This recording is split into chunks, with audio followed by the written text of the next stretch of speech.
जब हम बाइबल में सृष्टि की रचना के बारे में पढ़ते हैं और इसका अध्ययन करते हैं तो हमारे सामने बहुत सी थ्योरी या सिद्धांत आते हैं। उन्हीं सिद्धांतों में से एक यह है कि आदम से पहले भी एक दुनिया थी, और यह विचार साइंस की थ्योरी, एवोल्यूशन और बाइबल को जोड़ने के लिए बना था। इस थ्योरी का नाम है गैप थ्योरी। तो दोस्तों, आज हम इसी सिद्धांत के बारे में बात करेंगे। गैप थ्योरी को किसने शुरू किया, गैप थ्योरी क्या बताती है, और क्या ये सिद्धांत बाइबल के हिसाब से सही है या नहीं। वीडियो के आखिर में मैं आपको अपना विचार बताऊंगा कि मैं इस थ्योरी पर विश्वास करता हूं या नहीं। तो चलिए देखते हैं। यह सिद्धांत दावा करता है कि उत्पत्ति अध्याय 1 और उसकी पहली और उसकी दूसरी आयत में एक बहुत लंबे समय का अंतराल है, यानी कि गैप है। इस थ्योरी को पहली बार 19वीं सदी में थॉमस चाल्मर्स के द्वारा प्रस्तावित किया गया था। इस सिद्धांत का मुख्य उद्देश्य उस समय के नए विज्ञान के साथ बाइबल को जोड़ना था। उस समय का विज्ञान कह रहा था कि पृथ्वी करोड़ों साल पुरानी है, तो चाल्मर्स ने सोचा कि गैप थ्योरी की शुरुआत करके आप दोनों को सही साबित कर सकते हैं। तो देखते हैं कि गैप थ्योरी क्या बताती है। एक संपूर्ण सृष्टि और फिर उथल पुथल। गैप थ्योरी सिद्धांत एक प्रकार से बताता है कि पहले परमेश्वर ने सारी सृष्टि की रचना की, जो कि हम उत्पत्ति 1 अध्याय और उसकी पहली आयत में देखते हैं। यहाँ लिखा है, आदि में परमेश्वर ने आकाश और पृथ्वी की सृष्टि की। इसका अर्थ है कि परमेश्वर ने सब कुछ बना दिया। ये आयत एक संपूर्ण सृष्टि की बात करती है। जो कुछ भी बना था सब सुंदर था, कहीं भी पाप नहीं था। लेकिन दूसरी आयत में ऐसा लगता है कि बड़ी तबाही हुई, जिससे दुनिया को नष्ट कर दिया गया। यह तबाही परमेश्वर के द्वारा एक विनाश था। तो गैप सिद्धांत बताता है कि एक संपूर्ण पृथ्वी थी और कुछ हुआ जिस वजह से दूसरी आयत में पृथ्वी बेडौल और सुनसान बन गई। फिर से बनाना।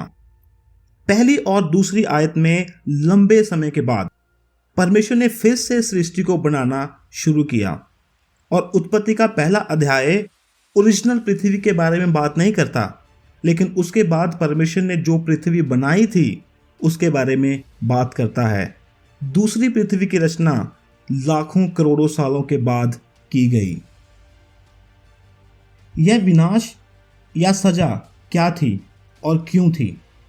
परमेश्वर ने पहली संपूर्ण सृष्टि को नष्ट क्यों किया? खैर, गैप थ्योरी बताती है कि शैतान लूसीफर ने परमेश्वर के खिलाफ विद्रोह किया। इसी कारण से एक बहुत बड़ी तबाही हुई, जिसने दुनिया को नष्ट कर दिया और उसे बेडौल और सुनसान बना दिया। गैप थ्योरी का सिद्धांत अपने तरीके से बाइबल का अनुवाद करता है, जैसे कि यह दूसरी आयत का अनुवाद इस प्रकार से करता है, आदि में परमेश्वर ने आकाश और पृथ्वी की सृष्टि की, परंतु पृथ्वी बेडौल और सुनसान हो गई और गहरे जल के ऊपर अंधियारा था, तथा परमेश्वर का आत्मा जल के ऊपर मंडराता था। आपकी बाइबल में लिखा होगा कि पृथ्वी बेडौल और सुनसान पड़ी थी, लेकिन गैप थ्योरी इब्रानी क्रिया हाया का अनुवाद इस प्रकार से करते हैं कि पृथ्वी बेडौल और सुनसान हो गई थी। दूसरा, यह सिद्धांत दूसरी आयत में 2 शब्दों पर ध्यान देता है, जो है बेडौल और सुनसान। इनके लिए इब्रानी शब्द है टोहू और बोहू। अब टोहू और बोहू ऐसे शब्द हैं जो बताते हैं कि किसी विनाश की वजह से पृथ्वी बेडौल और सुनसान बन गई। इन दो शब्दों को बाइबल में और जगहों पर भी देखा जा सकता है, जैसे कि यिर्मयाह 4 अध्याय उसकी 23 आयत। यहाँ पर यिर्मयाह इज़राइल पर परमेश्वर की सजा के बाद की स्थिति का वर्णन करता है। यहाँ लिखा है, मैंने पृथ्वी को देखा, वह सुनी और सुनसान पड़ी थी, और आकाश को, और उसमें कोई ज्योति ना थी। तो बेडौल और सुनसान शब्द यह इशारा करते हैं कि किसी प्रकार की दैवीय सजा या विनाश से ऐसी स्थिति होना। इसलिए उत्पत्ति 1 अध्याय उसकी 2 आयत में कोई सजा होनी चाहिए जिसकी वजह से पृथ्वी की यह स्थिति हो गई। रचना की और बनाया। गैप थ्योरी के अनुसार जो असली सृष्टि थी वह उत्पत्ति अध्याय 1 और उसकी पहली आयत में थी।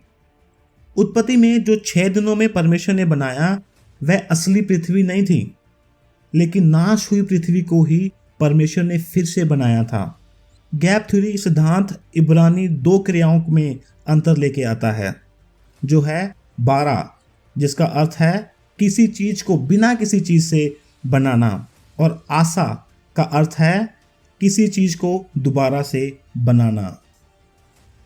कहा जाता है कि पहली आयत में 12 क्रिया का इस्तेमाल किया गया है और बाकी के अध्याय में आशा का इस्तेमाल किया गया है। तो दोस्तों, यह है गैप थ्योरी। चाहे आज बहुत से मसीही लोग इस थ्योरी पर विश्वास करते हैं, लेकिन इस थ्योरी में बहुत गंभीर समस्याएं हैं। आइए देखते हैं कैसे। पहली सृष्टि के बारे में बाइबल में कोई जिक्र ही नहीं है।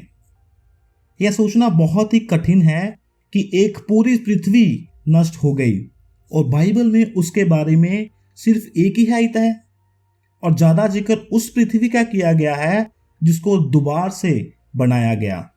तो बाइबल में पुरानी पृथ्वी के बारे में कोई विवरण नहीं है। तो गैप थ्योरी पर विश्वास करना थोड़ा कठिन है। बाइबल में कोई ऐसी आयत नहीं है जो पुरानी सृष्टि के बारे में बताती है। दूसरा, उत्पत्ति कोई गुप्त लेख नहीं है। उत्पत्ति एक परमेश्वर द्वारा सृष्टि का सीधा सीधा लेख है, ना कि कोई छुपा हुआ लेख। यदि परमेश्वर ने गैप के बारे में बताना होता तो वह हमें सीधा सीधा बता देते। उत्पत्ति में सृष्टि की रचना के लेख में ऐसा कुछ भी नहीं है जो हमें गैप की तरफ इशारा दे। यह बाइबल के भी विरोध में है। ना सिर्फ पहली पृथ्वी के बारे में कोई स्पष्ट आयत है, बल्कि बाइबल इस विचार के विरोध में है। अगर आप उत्पत्ति 2 अध्याय उसकी 4 आयत को पढ़ते हैं, जो परमेश्वर ने पहले काम किया था उसके बारे में बताती है। यहाँ लिखा है, आकाश और पृथ्वी की रचना का वर्णन यह है कि जब वह उत्पन्न हुए, अर्थात जिस दिन यहोवा परमेश्वर ने पृथ्वी और आकाश को बनाया। यहाँ लिखा है कि आकाश और पृथ्वी की रचना, ना कि जब उनको फिर से बनाया गया तब का वर्णन। पाप से पहले मृत्यु थी। यह सिद्धांत बताता है कि जीवन और मृत्यु का एक चक्कर है जो आदम से अरबों साल पहले मौजूद था। यह बाइबल के हिसाब से सही नहीं है। दूसरे शब्दों में यह सिद्धांत बताता है कि आदम से पहले भी मृत्यु थी।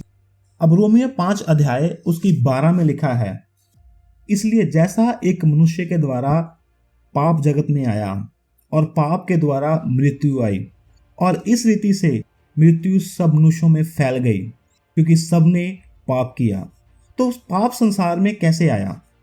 तो बाइबल बताती है कि ये आदम के द्वारा आया, ना कि ये आदम से पहले था।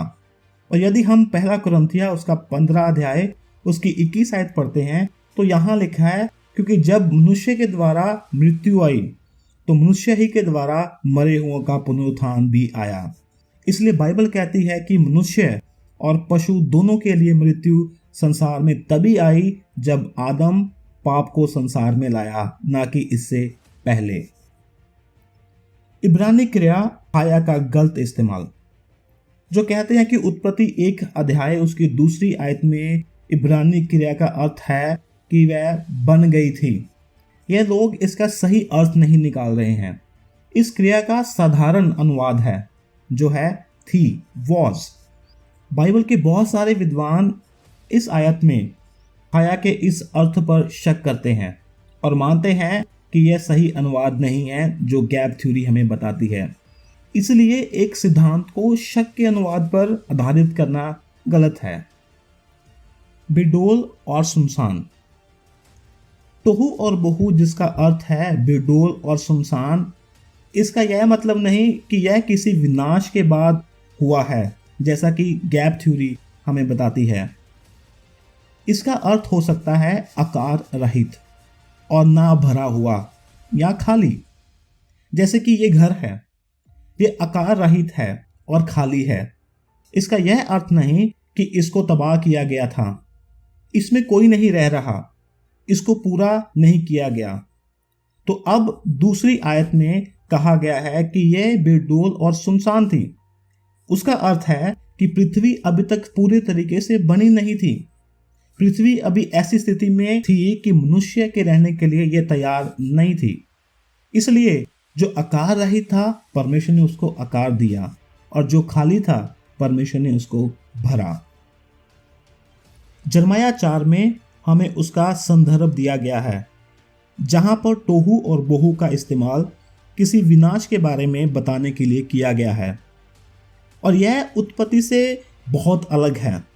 उत्पत्ति का संदर्भ हमें किसी विनाश के बारे में नहीं बताता है, इसलिए उत्पत्ति को यिर्मयाह के संदर्भ में पढ़ना अच्छा नहीं होगा।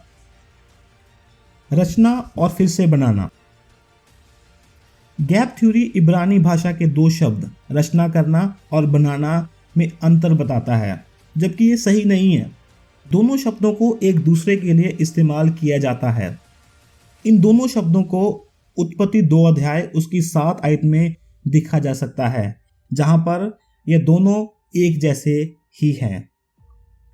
निर्गमन 20 अध्याय उसकी 11 आयत में लिखा है, क्योंकि 6 दिन में यहोवा ने आकाश और पृथ्वी और समंदर और जो कुछ उसमें था सबको बनाया और 7वें दिन विश्राम किया। इस कारण यहोवा ने विश्राम दिन को आशीष दी और उसको पवित्र ठहराया। इसमें लिखा है कि परमेश्वर ने यह सब कुछ जो कुछ सृष्टि में है ये 6 दिन में बना दिया। परमेश्वर ने इस बात को खुद अपने हाथ से पत्थर पर लिखा और मूसा को दिया। क्या परमेश्वर झूठ बोल रहे हैं, या फिर परमेश्वर कंफ्यूज थे? और क्या परमेश्वर को आज के आधुनिक साइंस के बारे में पता नहीं था? इससे ज़्यादा कोई स्पष्ट बात हो ही नहीं सकती, क्योंकि परमेश्वर ने इसको अपने हाथ से लिखकर दिया था। प्रभु यीशु मसीह गैप थ्योरी के बारे में क्या कहते हैं? ऐसा लगता है कि प्रभु यीशु मसीह गैप थ्योरी को नहीं मानते थे। उन्होंने मरकुस 10 अध्याय और उसकी 6 आयत में कहा, पर सृष्टि के आरंभ से परमेश्वर ने नर और नारी करके उनको बनाया। तो यहाँ लिखा है कि सृष्टि के आरंभ से परमेश्वर ने नर और नारी करके उनको बनाया, ना कि लाखों सालों के अंतर और गैप के बाद। तो गैप थ्योरी बाइबल को गलत तरीके से पढ़ना है। इसलिए मसीही होने के नाते हमें यह पढ़ने के लिए बहुत सावधान रहने की आवश्यकता है कि बाइबल वास्तव में क्या कहती है, और हमें बाइबल की शिक्षा के साथ समझौता करने की कोशिश किए बिना अपने सिद्धांतों को इसके अनुरूप बनाने की कोशिश करनी चाहिए। तो हाँ दोस्तों, मैं इस गैप थ्योरी पर विश्वास नहीं करता हूँ।